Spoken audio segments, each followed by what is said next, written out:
In this lesson, I'm going to explain nested sequences. And I could take the next few minutes to explain what they are, but it's much easier to understand them when you can see them in action. So let's get started. Go to Working Files, go to Projects, and go on down to the bottom here and open up Nested Sequences.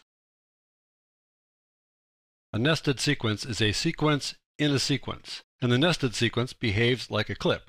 There is an option to make it look like you've copied and pasted all the layers into another sequence, but for the most part you deal with it as a single clip.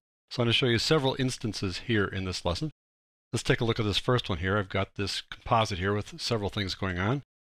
This graphic and the sign, and then we move it out of the way and have that horse come in like that. What I want to do is put a cross dissolve here, a cross dissolve transition on all three of those layers.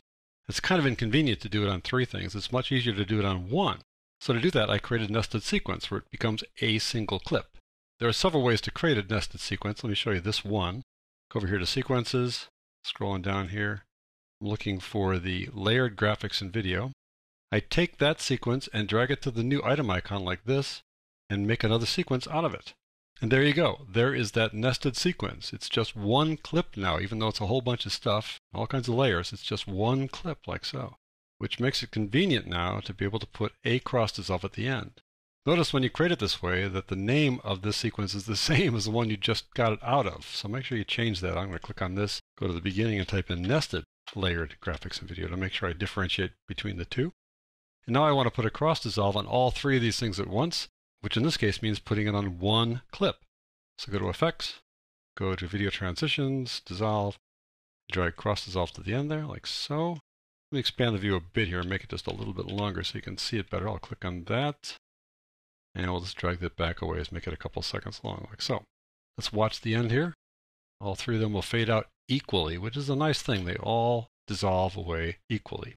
So that's one use of a nested sequence. Let's take a look at this one over here. This is a pretty detailed composite. I've got three pictures in a picture here, each with its own frame. So I've got 6 layers here. Let me expand the view a bit so you can see that. And I want to have them all cross dissolve out. Plus I've got some audio here as well. My plan is to put these guys over a background. So here's this audio there, and then the images come on, and then the audio continues after these guys go off screen. So I'm going to nest these guys in another sequence. Pretty easy to do that. I'm going to nest them inside this background here. I've already set it up where it's going from a sharp focus to a blurred focus, and then those images will come on, and then they'll fade away toward the end. The way to do this is simply to drag that sequence over to here. So let's go back to the project panel. I've got the 4 scenes sequence right there. I'm going to drag it over here, and notice what happens. This button right now is off, which means when I nest the sequence, it's going to nest as a whole bunch of copied and pasted clips. Take these 4 scenes and put them right there like that. They come in as this whole collection of clips, as if I copied and pasted it. That's because this button is off, and that is helpful sometimes, but right now I don't want it to be that way. I want to have the convenience of having a single clip. So I'm going to undo that by doing Control-Command-Z, and now I'm going to turn this thing on, so it changes the view such that when I drag something in now, it'll come in as a clip. Take these 4 guys, drag it in, there's just one clip there. And now even though we've got all kinds of audio things going on here and all kinds of layers, it's just one clip with one track of audio. Let me zoom out a bit by pressing the negative key or the hyphen key. Let's see what happens here. Let's go forward here. Here come those 3 images, one after the other. Okay, and then eventually they're just going to fall off the screen here, right about there. So that's where I want to finish the cross dissolve for them.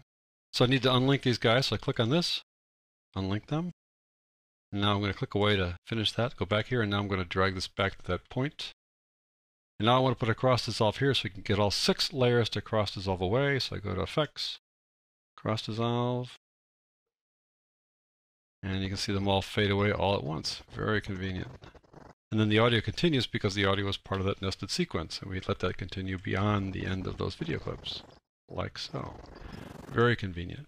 Let's move on down the line here to this Photoshop layered doc. I've got this Photoshop file here that came in as a layered document. And here are all the layers, which I animated.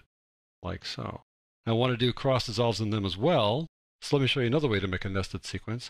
I marquee select these guys. I click and drag, and I marquee select all 8 layers. I don't select this one here. And now I right click here anywhere and go to Nest. And then I type in the name of this, so I'll call it Fish Nested.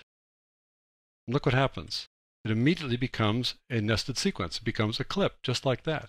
So where is this fish nested sequence? Well, it was added to the project panel. Right there. But right now it's the nested sequence. If I double click on it, it opens up this sequence there, all those layers. I want to work on this guy here, so we go back to this, and there is this clip I want to work on. I'm going to get rid of this one here. I'll just click on that and right click and say ripple delete. Now I've got this whole sequence here with just that one clip and all those layers working together. Let me expand the view of this monitor a bit. And I'll apply a cross dissolve to this as well. So I go to Effects, get that cross dissolve going again, just drag it to the beginning, and drag it to the end. We've now applied a cross dissolve to 8 layers that easily. Pretty simple like that. Fade in, fade out. So there are 3 uses for nested sequences, plus a couple of different ways to use them. You can also use a nested sequence if you have a whole lot of clips and you just want to create segments to your project. So one nested sequence could be like segment 1 and then segment 2 and segment 3. That makes the management of your project a little bit easier. You work on one segment at a time in separate sequences. When you're done, you simply nest those sequences into a single sequence and call that your final sequence. In any event, I think you can see that nested sequences can make your workflow go more efficiently and simplify your projects.